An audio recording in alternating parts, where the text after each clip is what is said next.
অর্থ যেমন রব্বুল আলামিন আল্লাহ পাক কি জানাচ্ছেন, ইন্না নাহনু নাযালনা যিকরা ওয়া ইন্না লাহু লাহাফিজুন।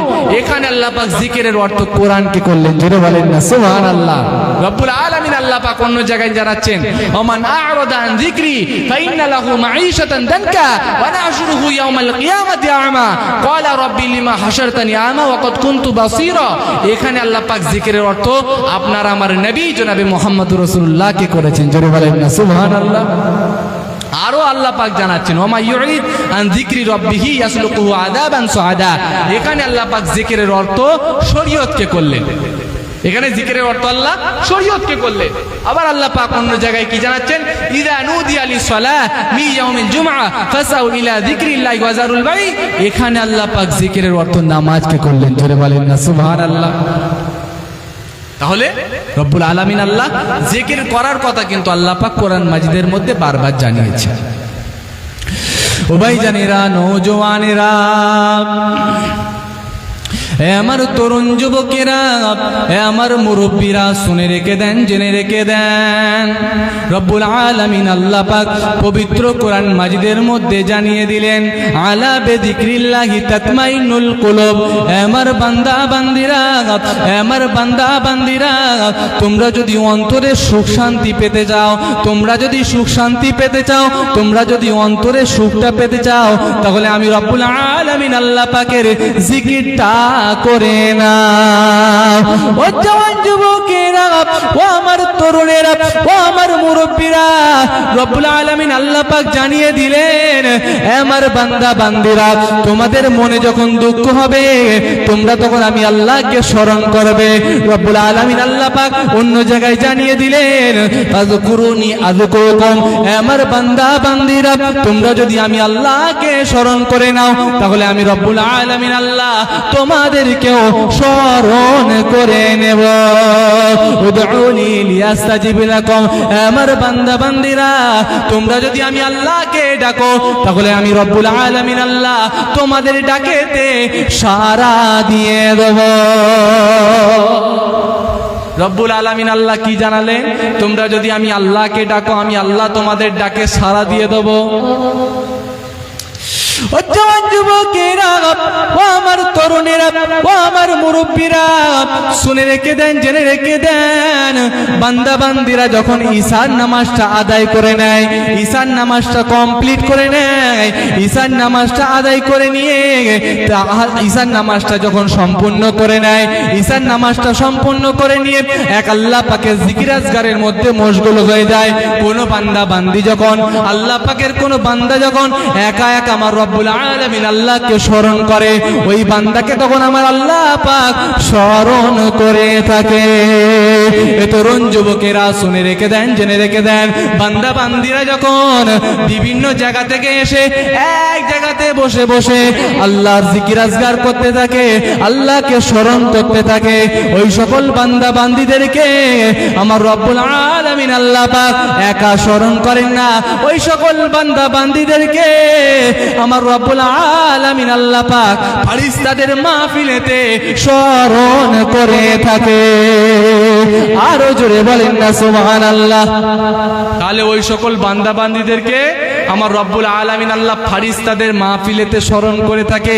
তাহলে এবার বলেন, জিকরুল্লাহ, জিকরুন নবীর মাহফিলেতে বসার দরকার আছে না নাই? কথা বলে না, জোরে বলে আছে। সেই জন্য তো জিকরুল্লাহ, জিকরুন নবীর মাহফিল করতে হয়। এই মাহফিলেতে যতক্ষণ বসবেন, আল্লাহ পাকের খাস রহমতটা আপনার আমার উপরে নাজিল হতে থাকবে, জোরে বলেন না সুবহানাল্লাহ। কথা বুঝতে পারলেন? রব্বুল আলামিন আল্লাহ পবিত্র কোরআনের মধ্যে জানিয়েছেন যে তোমরা যদি অন্তরে সুখ শান্তি যদি পেতে চাও, তাহলে তোমরা আমি আল্লাহকে স্মরণ করে নাও, জোরে বলেন না সুবহানাল্লাহ। এবারে সুখ শান্তি কিন্তু দুই রকম ভাবে আপনি পেতে পারেন। সুখ শান্তি আপনি দুই রকম ভাবে আপনি পাবেন। খুব ভালোভাবে মনোযোগ সহকারে শুনবেন। এরকম ওয়াজ কিন্তু সবাই আপনাদেরকে শোনাবে না, খুব ভালোভাবে বোঝার চেষ্টা করবেন। এর একটু আগে বারবার করে আমি কোরআন মাজিদের আয়াত দিয়ে আপনাদেরকে বোঝানোর চেষ্টা করেছি যে জিকির করতে হবে, আল্লাহর বেশি বেশি করে স্মরণ করতে হবে। এবার বাস্তব উদাহরণ দিচ্ছি, একটু ভালোভাবে বোঝার চেষ্টা করবেন। আল্লাহ পাকের এই যে জিকির, আল্লাহ পাকের এই স্মরণ, এই সুখ শান্তি কিন্তু আপনি দুই রকম ভাবে পাবেন। কথা বুঝতে পারলেন? এই সুখ শান্তি দুই রকম ভাবে পাবেন। একটা হচ্ছে আপনার শারীরিক সুখ, একটা হচ্ছে আপনার অন্তরের সুখ। এই শারীরিক সুখটা আপনি কেমন ভাবে পাবেন? আপনি যখন বাজার থেকে ঘেমে ঘামে যখন আসবেন, আপনার শরীরটা বড্ড গরম হয়ে গেছে, উইক হয়ে গেছে, বাড়ির মধ্যে যাদের এসি আছে, বাড়ির মধ্যে গিয়ে যদি এসিটা অন করে দেওয়া হয়, তাহলে শরীরের মধ্যে একটা ঠান্ডা লাগে না? ঠান্ডা হাওয়া একটা লাগে না ভাই? ঠান্ডা হাওয়া লাগে না? খুব ভালো লাগে। এই কিছুক্ষণ আগে যখন বাড়ির মধ্যে ছিলাম, দেখি হঠাৎ করে কারেন্টটা চলে গেছে। এই কারেন্টটা যখন চলে গেছে, বড্ড গরম হচ্ছে। আবার দেখেন আপনারা যখন ফ্যানের ব্যবস্থা করে দিয়েছেন, তখন আরাম লাগছে না? এটা কি অন্তরের সুখ না শারীরিক সুখ? শরীরের সুখ একটা পাচ্ছি আমরা, একটা শারীরিক সুখ পাচ্ছি। আপনি এখান থেকে কষ্ট করে কোথায় যাবেন? কলকাতায় যাবেন। কলকাতায় যাওয়ার জন্য আপনি যদি বাসে করে যান, ট্রেনে করে যান, আপনার কষ্ট হবে। কিন্তু আপনি যদি 30 লাখ টাকা দামি গাড়ি করে যান, ফেরারি গাড়ি করে গেলেন, হ্যাঁ, মার্সিডিজ গাড়ি করে গেলেন, BMW গাড়ি করে গেলেন, তাহলে আপনি আরাম পাবেন না পাবেন না? কথা বলে না, জোরে বলে। আরাম পাবেন। এতে হচ্ছে আপনার শারীরিক সুখটা পেয়ে যাবেন। আপনারা এতক্ষণ ধরে এত কষ্ট করে, এত মেহনত করে আপনারা একটা চটের ওপরে বসে আছেন, একটা কষ্ট হচ্ছে বুঝতে পাচ্ছি, কিন্তু আল্লাহ রসুলের মহাব্বতে আপনারা এই মাহফিলের মধ্যে এসে কষ্ট করে বসে আছেন। কিন্তু যাদের বাড়ির মধ্যে 30 লাখ, 40 লাখ, 50 লাখ টাকা দামি বড় বিল্ডিং আছে, আর তাদের যখন বিছানাটা যখন 40,000, 50,000, 60,000 টাকা দামি, যাদের ওই খাট পালং আছে, ওই খাট পালংয়ের ওপরে যখন শুবে, তাহলে আরামের ঘুম একটা হবে না ভাই? হবে। এই আরামের ঘুমটা কিন্তু তারা যেতে পারবে। কেন বলেন তো? কারণ তার টাকা আছে। এই টাকা পয়সার মাধ্যমে আপনি শারীরিক সুখটা পেয়ে যাবেন, শরীরের সুখ পাবেন। আপনি আরামের সাথে কলকাতা চলে যেতে পারলেন, বাড়ির মধ্যে গিয়ে আপনি একটা সুন্দর ঘুমাতে পারলেন, আরামের সাথে একটা ঘুমাতে পারলেন। কিন্তু এই টাকা পয়সার মাধ্যমে কিন্তু আপনি অন্তরের সুখটা পাবেন না। খুব ভালোভাবে বোঝার চেষ্টা করবেন। এই টাকা পয়সা আপনার আছে, কিন্তু আপনি যদি কলকাতায় 2 দিন থেকে 3 দিনের মাথায় আপনি যদি ঘরে আসেন, আর ঘরে আসার পরে আপনার স্ত্রী যদি ঝগড়া লেগে যায় যে তুমি কোথায় ছিলে বলো, নিশ্চয়ই তোমার সাথে নিশ্চয়ই কোনো কিছু ব্যাপার আছে, এইরকম যদি করে, আর এই বেলা ওবেলা যদি খিটিস খিটিস খিটিস খিটিস করে, যদি আপনাকে সন্দেহ করা আরম্ভ করে দেয়, তাহলে অন্তরের মধ্যে কি সুখ শান্তি থাকবে ভাই? কথা বলে না, জোরে বলে। স্ত্রী যদি আপনার উপরে খিটিস খিটিস করে, সব সময় যদি সন্দেহ করে, আর বাজারের মধ্যে আপনাকে বাজার করতে পাঠিয়েছে, কি বলে পাঠিয়েছে গো? বাজার করতে পাঠিয়েছে আপনাকে, যে আপনাকে বলে পাঠিয়েছে যে আপনি সিম আনার জন্য, আপনাকে বাজারে আপনাকে ডিম আনার জন্য পাঠিয়েছে। কিন্তু আপনি যদি সিম নিয়ে চলে আসেন, তাহলে তো স্ত্রী বলবে যে হাট্টিমা টিম টিম, তোমাকে আনতে বলেছি ডিম, আর তুমি নিয়ে এসেছো সিম, তুমি একটা হাট্টিমা টিম টিম। বলবে না বলবে না? বলে। তোমাকে ডিম আনতে বলেছি আর তুমি সিম এনেছো। আর তখন আবার স্বামী কি উত্তর দেবে? যে আতা গাছে তোতা পাখি, ডালিম গাছে মৌ, আগে জানলে বিয়ে করতাম না, এমন ঝগড়া টেবো। কথা ঠিক না বেঠিক? তাহলে স্বামী স্ত্রীর মধ্যে একটা ঝগড়া হবে না হবে না? এই ঝগড়া যখন হবে, অন্তরের মধ্যে কি সুখ শান্তি থাকবে ভাই? অন্তরের মধ্যে সুখ শান্তি থাকবে না। আর অন্তরের মধ্যে সুখ শান্তি কোথায় পাবেন?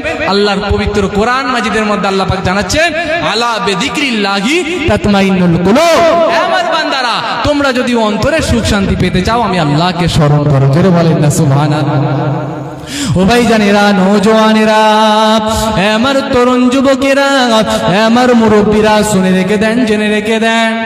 ও জওয়ান যুবকেরা, রব্বুল আলামিন আল্লাহ পাক জানিয়ে দিলেন, আলা বিযিকরিল্লাহি তাতমাইন্নুল কুলুব।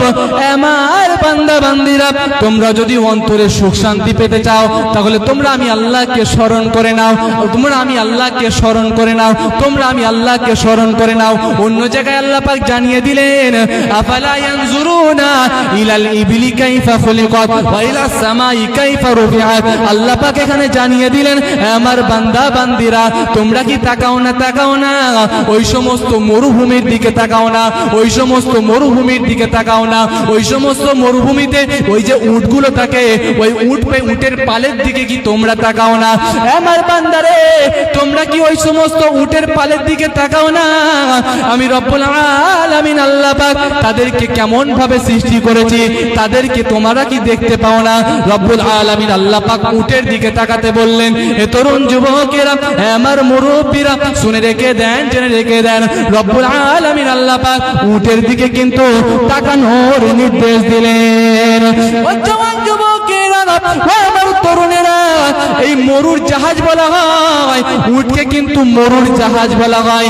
ইংরেজিতে যাকে ক্যামেল বলা হয়, ইংরেজিতে যাকে ক্যামেল বলা হয়, বাংলাতে তাকে উট বলা হয়, উষ্ট বলা হয়। এই তরুণ যুবকেরা লক্ষ্য করেন, খেয়াল করেন, এই মরুভূমির জাহাজ উট দেখতে লাগে ভালো, আল্লাহ পাক তাই তো তাকে সৃষ্টি করে দিল। এই মরুভূমির জাহাজ উট কোনো কিছু ভক্ষণ না করে, কোনো কিছু পানাহার না করে, কোনো কিছু খাওয়া দাওয়া না করে, একদিন দুদিন তিন দিন নয়, 8 দিন পর্যন্ত আল্লাহ পাকের এই জমিনেতে বসবাস করতে পারে। এই তরুণ যুবকেরা শুনে রেখে দেন, জেনে রেখে দেন, এই মরুভূমির জাহাজ উট মাত্র 2 কেজি যদি ঘাস দানা খায়, মাত্র 2 কেজি ঘাস দানা খেয়ে একদিন দুদিন তিন দিন নয়, 1 মাস পর্যন্ত আল্লাহ পাকের এই জমিনেতে বেঁচে থাকতে পারে। ও জওয়ান যুবকেরা, এই উটের মধ্যে আল্লাহ পাক এমনই কোয়ালিটি গুলো দিয়েছে, এমনই বৈশিষ্ট্য গুলো দিয়েছে, আপনারা শুনলে অবাক হয়ে যাবেন। তাই তো আল্লাহ পাক বারবার করে জানালেন, তোমরা উটের দিকে দেখো, তোমরা উটের দিকে দেখো। এই তরুণ যুবকেরা শুনে রেখে দেন, জেনে রেখে দেন বাবারা, এই উট হলো এমনই এক ধরনের প্রাণী, পিঠের মধ্যে যদি 2 কুইন্টাল মালপত্র নেয়, 2 কুইন্টাল মালপত্র নিয়ে গরম বালির ওপর দিয়ে হেঁটে হেঁটে হেঁটে হেঁটে হেঁটে হেঁটে হেঁটে হেঁটে 30 থেকে 40 কিলোমিটার পর্যন্ত গমন করতে পারে। এই উট হলো এমনই এক ধরনের প্রাণী, পিঠের মধ্যে যদি কোনো কিছু মালপত্র না দেওয়া হয়, সামানপত্র না দেওয়া হয়, হেঁটে হেঁটে হেঁটে হেঁটে গরম বালির ওপর দিয়ে 300 কিলোমিটার পর্যন্ত গমন করতে পারে। আরো জোরে বলেন না সুবহানাল্লাহ। তাহলে মাত্র যদি 2 কেজি ঘাস দানা পান করে, তাহলে কিন্তু 1 মাস পর্যন্ত বেঁচে থাকতে পারে। আর যদি কোনো কিছুই ভক্ষণ না করে, তাহলে 8 দিন পর্যন্ত বেঁচে থাকতে পারে। জোরে বলেন না সুবহানাল্লাহ। জোরে বলা যাবে না সুবহানাল্লাহ। আবার যদি পিঠের মধ্যে যদি মালপত্র নাই, তাহলে 2 কুইন্টাল মালপত্র নিয়ে গরম বালির ওপর দিয়ে আপনি আমি 1 কিলোমিটার হাঁটতে পারবো ভাই? কথা বলে না, জোরে বলে। 1 কিলোমিটার আপনার আমার দ্বারা হাঁটা সম্ভব নয়। সেখানে গরম বালির ওপর দিয়ে হেঁটে হেঁটে হেঁটে হেঁটে কত কিলোমিটার যাচ্ছে? হেঁটে হেঁটে হেঁটে হেঁটে 30 থেকে 40 কিলোমিটার পর্যন্ত চলে যাচ্ছে। আচ্ছা, এগুলো কি ওই প্রাণীর দ্বারা কি সম্ভব ছিল আল্লাহ পাক যদি না চাইতো? কথা বলে না, জোরে বলেন। এসব তো আল্লাহ পাকেরই সৃষ্টি, এগুলো তো আল্লাহ পাকেরই সৃষ্টি। পিঠের মধ্যে যদি কোনো কিছু মালপত্র না নেয়, কোনো কিছু সামানপত্র ছাড়া হেঁটে হেঁটে হেঁটে হেঁটে 300 কিলোমিটার পর্যন্ত গমন করতে পারে। জোরে বলেন না সুবহানাল্লাহ। মাত্র যদি 3 মিনিট সময় দেওয়া হয়, তাহলে 200 লিটার পানি পর্যন্ত পান করে ফেলা হয়। জোরে বলেন না সুবহানাল্লাহ। তাহলে এই সমস্ত বৈশিষ্ট্যগুলো তার মধ্যে কে দিয়েছে? জোরে বলেন। এগুলো কি অস্বীকার করার কোনো জায়গা আছে? ওয়ালিল্লাযিনা কাফারু বিরাব্বিহিম আযাবু জাহান্নাম ওয়া বিসাল মাসীর। যদি অস্বীকার করা হয়, তাহলে কিন্তু ঠিকানাটা খুব একটা ভালো জায়গায় যাবে না ভাই। অস্বীকার যারা করেছে, তাদের কিন্তু স্থান জাহান্নামের মধ্যে কিন্তু হয়েছে। খুব ভালোভাবে বুঝতে হবে, খুব ভালোভাবে